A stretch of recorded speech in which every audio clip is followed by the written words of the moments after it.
didn't necessarily grow up in a real artistic family. My mother and brother both, though, were very good at drawing. My parents were involved in a lot of crafts, but it probably wasn't until high school until I was exposed to art.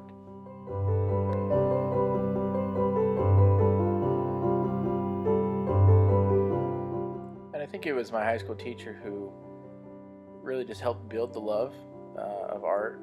He really allowed us to kind of explore the subjects that we wanted, and I remember being the one class that I always wanted to be in, and I always looked forward to going to every day.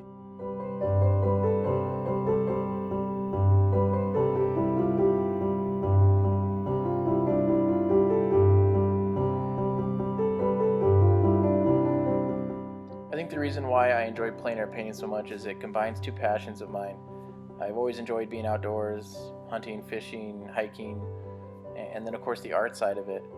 And then it's such a great challenge. You're always kind of succumbed to the elements, the rain, the snow, the wind, the bugs, the changing light. And so it doesn't always come out well, but when they do, when your paintings come out well, it's a really rewarding experience.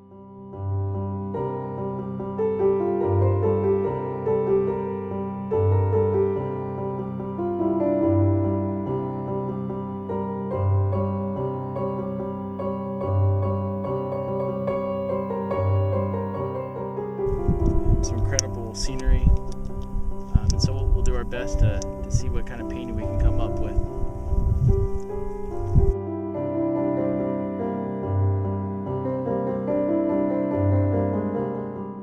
This week I've been fortunate enough to be down in southern Utah painting at Capitol Reef National Park.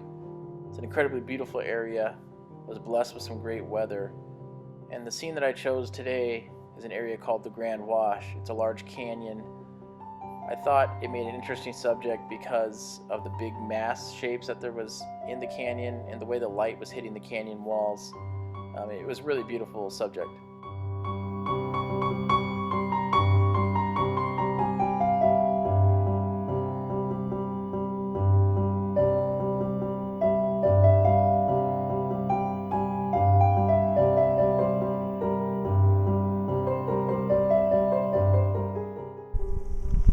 So at this stage of the game, I have a lot of it already done.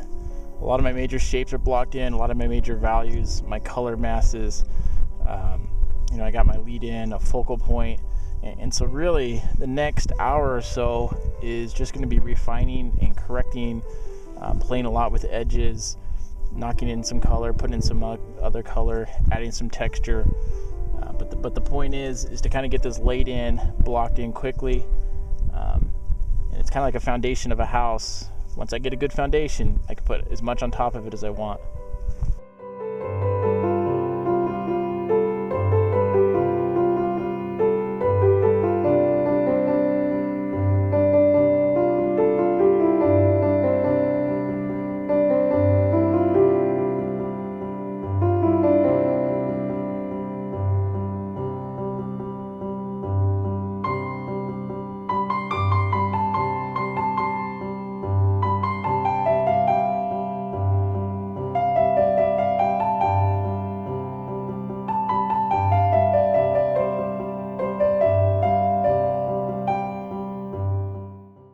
Something that I haven't even really touched yet is the sky. So I'm going to go in, and I usually say that for last. That way I don't paint in too dark. And out here, the sky has a lot of vibrancy.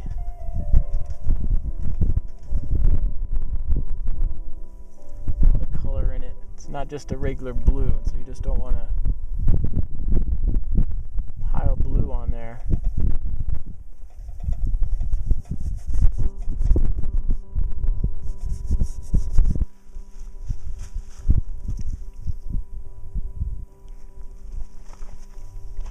I'm going to mix that in there right along these edges, and then double check my value right there and there and there. Those masses, does that all read with what I'm seeing? If it does, I'm staying with it. it does, I'm going to have to make some adjustments.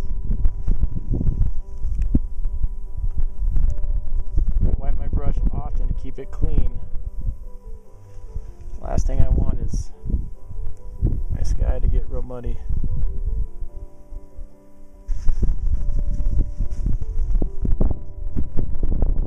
Try to go in.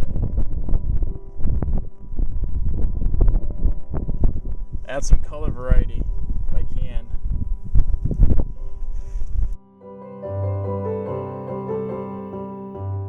Just little bits of color here and there. One of my favorite painters, Reynolds, an artist that passed away a few years ago, he talks about trying to squeeze in a certain amount of color that may not be there, but it'll add interest to your work. So at the end, I try to do that a little bit here and there.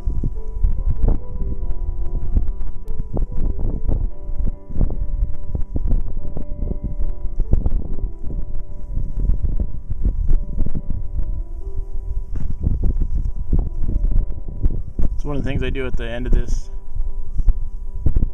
end stages is just try to add a little bit of variety in my brush work.